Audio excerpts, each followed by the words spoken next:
The air feels electric today. Threatening gray clouds hang just above the long blue hump of the Hakarimata Range in the distance, a range I crossed 2 days ago. The farmer who owns this field locked the gate with a strong padlock, so I'm forced to climb over into a field of black cows and ivory sheep, complaining bleats and moos in all timbres. A lot of drama on the farm today. There are no orange triangles showing me the way in this part of the Te Araroa, but I move quickly over short grass, eaten all the way down to the ground, and pass weird stacks of pancakes-shaped rocks. This is the Kapamahunga Range, more of a plateau high above Hamilton and the Waikato River, where I spent time with Irene, the friend who hiked the first week of the Te Araroa with me. It's not the best day to be out, nor the best day to traverse the highest peak in the area, one that sees wild and rapid weather changes. I hop over a poorly constructed stile directly into Sheep Poo Central, a bit leery that maybe I've come upon yet another diversion for the sake of adventure. When I expressed frustration for the track standard to Bindi, Irene's husband, he suggested we rename the nasty bits of the TA to give ourselves a more substantial sense of accomplishment. Names like Road Warrior Way or the Temple of Doom. This section is more slip, tumble, and slide as I squish through muck of mixed origin, hoping I can climb to the 3,000-foot summit where my first backcountry hut in New Zealand awaits me. And just like that, a ridge in the distance appears, and under a tablecloth of mist is Mount Pirongia.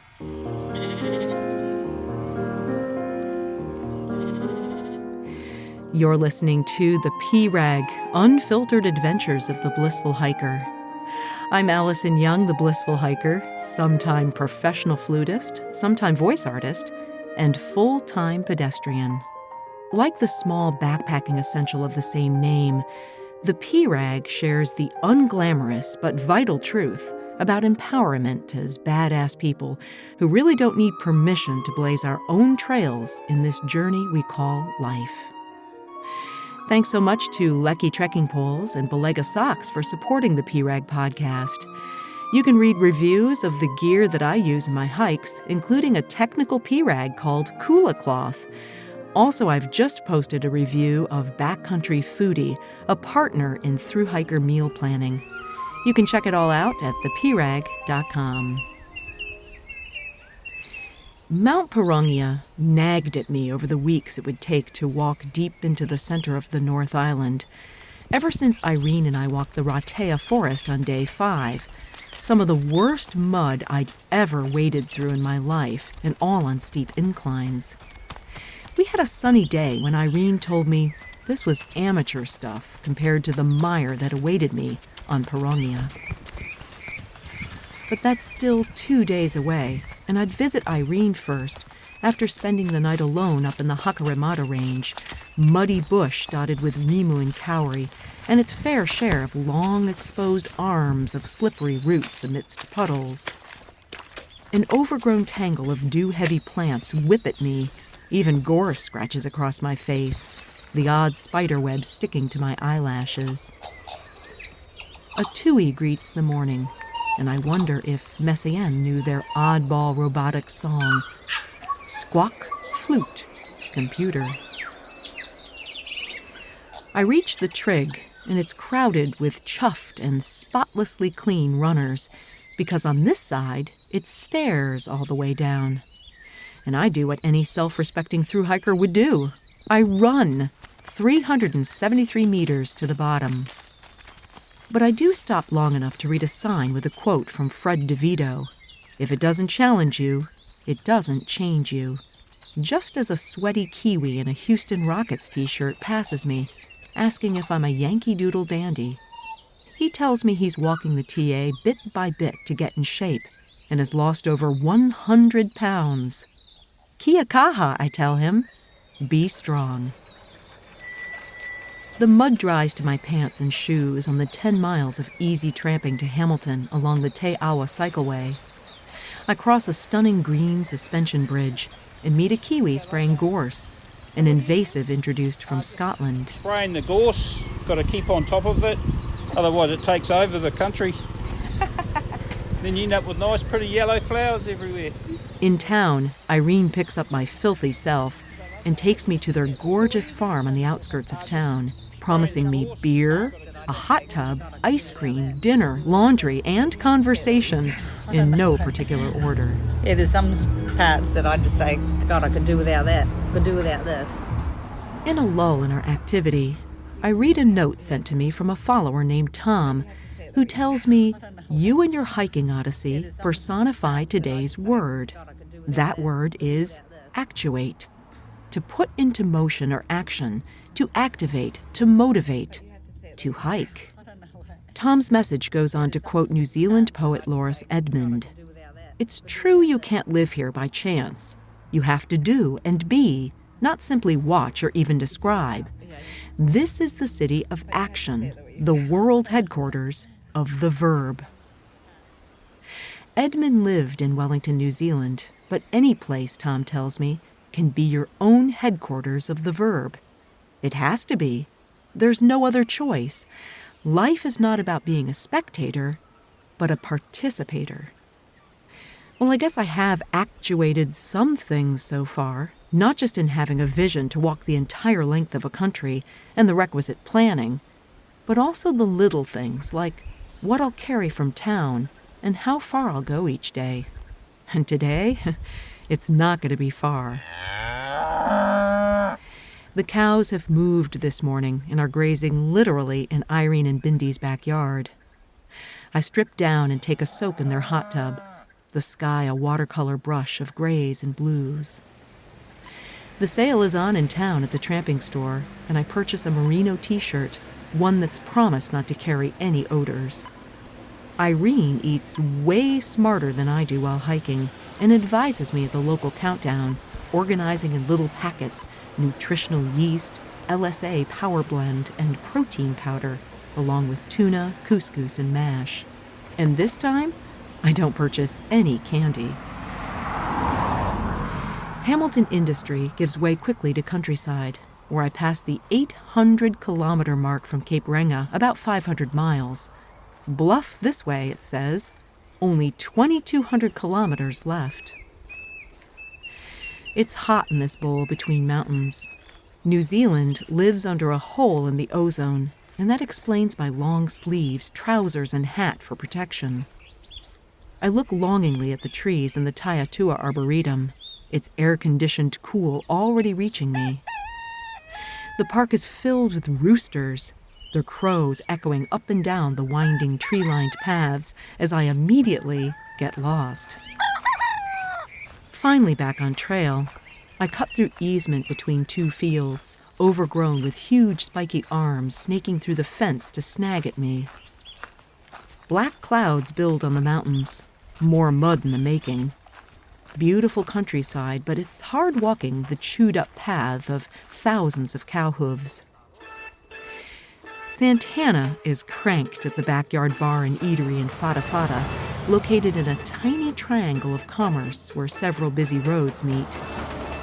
I order a beer from the barkeep, who invites me to set up the alley coop next to the soundstage.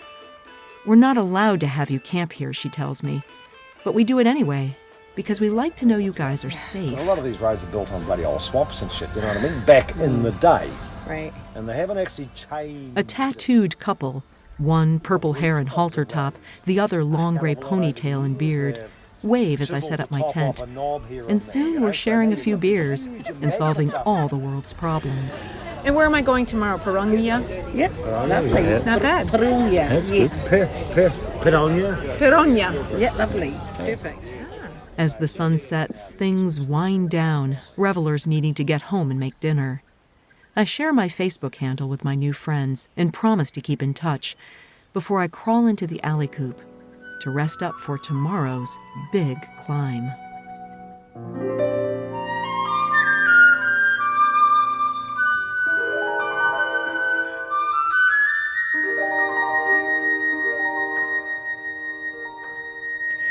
You're listening to the P-Rag, Unfiltered Adventures of the Blissful Hiker.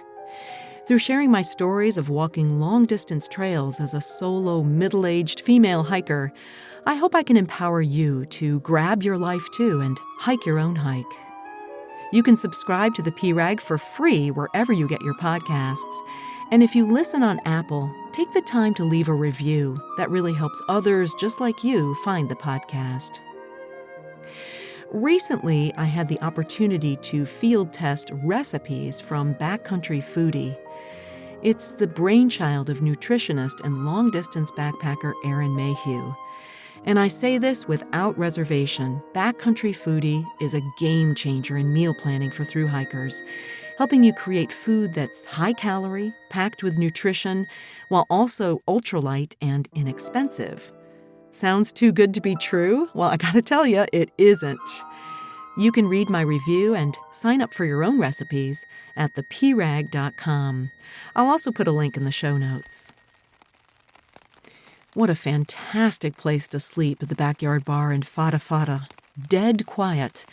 Until about 4 a.m., when the trucks revved up again in this safe, grassy nook between highways. Last night we toasted 2 birthdays. Mine is actually in 2 weeks, but everyone got special treatment. It was a sunny, warm, and carefree day yesterday. And in stark contrast to right now, gray and drizzling. 5 minutes in on the trail, and the orange triangular markers disappear, leading to a dead end. But I see Tracy ahead as she ducks into a cutoff in deep grass. Within seconds, I'm up to my knees in a swamp. Nettles sting, and I move like a sloth. A farmer's field is blocked by an electric fence, and a nearly impassable stile spills me out to the road. Sheep graze on the oddly treeless humpy hills. A couple of chatty cyclists pass me in slow motion. A trail runner, all smiles, comes downhill in pinks and purples. And I think about a time when I was in the Lake District in England, at a summit in a complete whiteout. And I met a person, asking them why were they here. He said, if you wait for the rain to stop, you'd never go out. A cow, a horse, and a goat follow me along the fence, and then their pal, the pony, comes round too, just to say hi. Birds with dandelion yellow heads flit forward on post after post as I approach.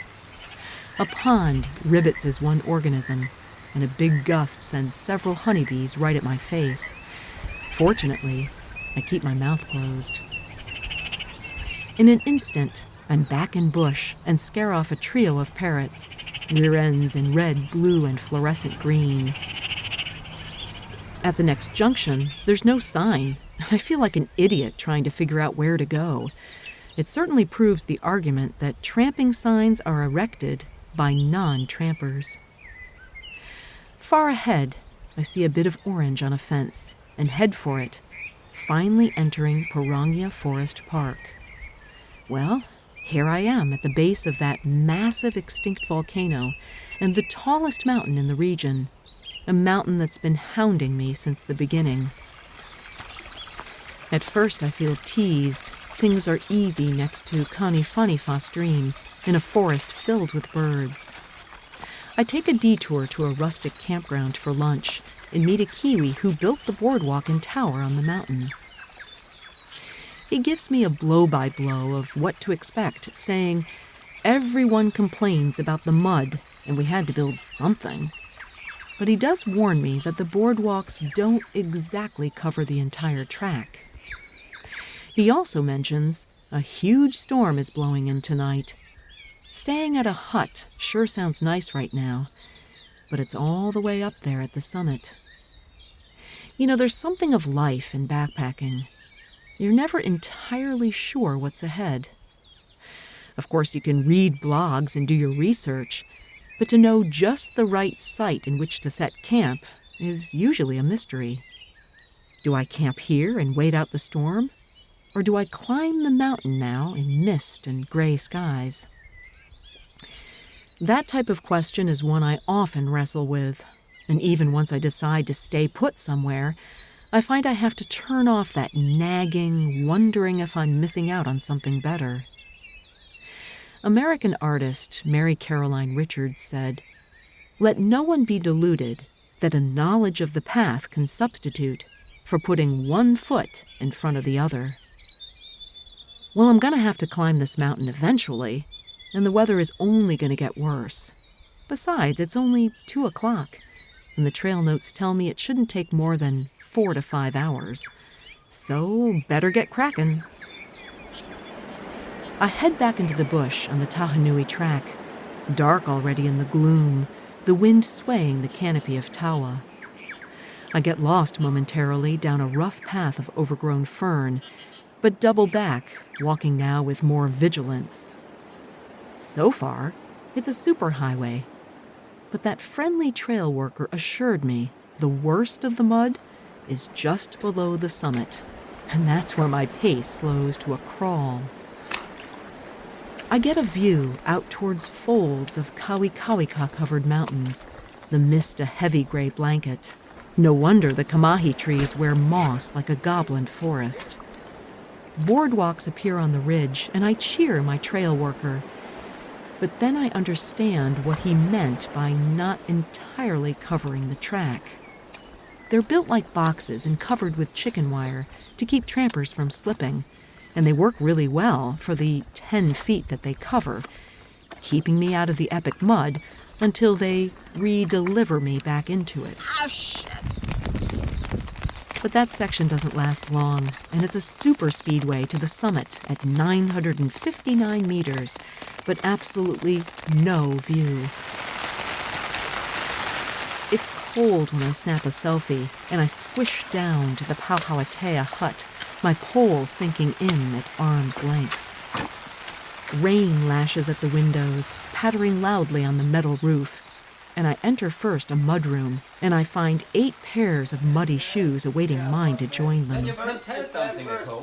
In a large common area lit by candlelight, there are my friends, all bundled up in down coats, surprised to see me this late in the day, and also all by myself. Most of them I've met, the 2 Swiss boys who taught me the importance of Schnunipausas along the way, and a Swiss woman named Chloe, the Dutch couple Floris and Marjolaine who I kayaked with back in Northland, and the beautiful Dutch woman Vera and her friend Elena, plus a chatty Austrian with hair so blonde it's nearly white. You can say, okay, I stay there. We laugh, share stories, and even sing a little before choosing our bunks. Mine's next to the window, and a view of one Dr. Seussian Tawari shaking in the wind. It's still light, but I begin to fade quickly and think on something a follower sent me earlier this week, writing, as the old rock and roll poet once advised, "Keep on walking, don't look back." That said, he adds, I'll borrow this thought from Alcoholics Anonymous. During a long, tough, steep, mountainous climb, it's all right once in a great while to turn around and look back, just to see how far you've come. Then, get on with it. What a great few days, walking from one mountain range to the next, deciding to just forge ahead even as the weather moved in. I suppose I could have pushed harder in order to place myself at Pirongia's summit in beautiful weather, but that would have meant missing out in a different way, possibly not seeing friends in Hamilton or camping at the backyard bar and mingling with the locals. Walking long-distance trails allows us to be both spectator and participant as the world moves by at a walking pace. I had good weather, and I had bad weather. I had decent track and horrible track. And if I actuated anything in these past days, it was to make a choice to act with conviction and confidence, and maybe even a bit of faith that at the top of the mountain, there'd be a gang of really nice people seemingly waiting for me to arrive. Welterusten. Et debout rêve. Slaap lekker. Gute Nacht und schlaf süß. Gute Nacht, süße Träume. Thanks so much to Lecky Trekking Poles for supporting the PRAG podcast. If you want to be a blissful hiker, Lecky should be in your hands. Also Belega, the best blister-resist, non-slouching, foot-massaging socks for the long haul. And thank you also for listening. If you enjoy the storytelling, you can subscribe anywhere you get your podcasts, and you can also rate it and review it at Apple Podcasts. Show notes, gear reviews, and more about my hikes all over the world are at the website, theprag.com. Next week, I learned to live with rain as I continue working my way south through the Waikato on the North Island of New Zealand. Until then, my friends, kia kaha and happy trails.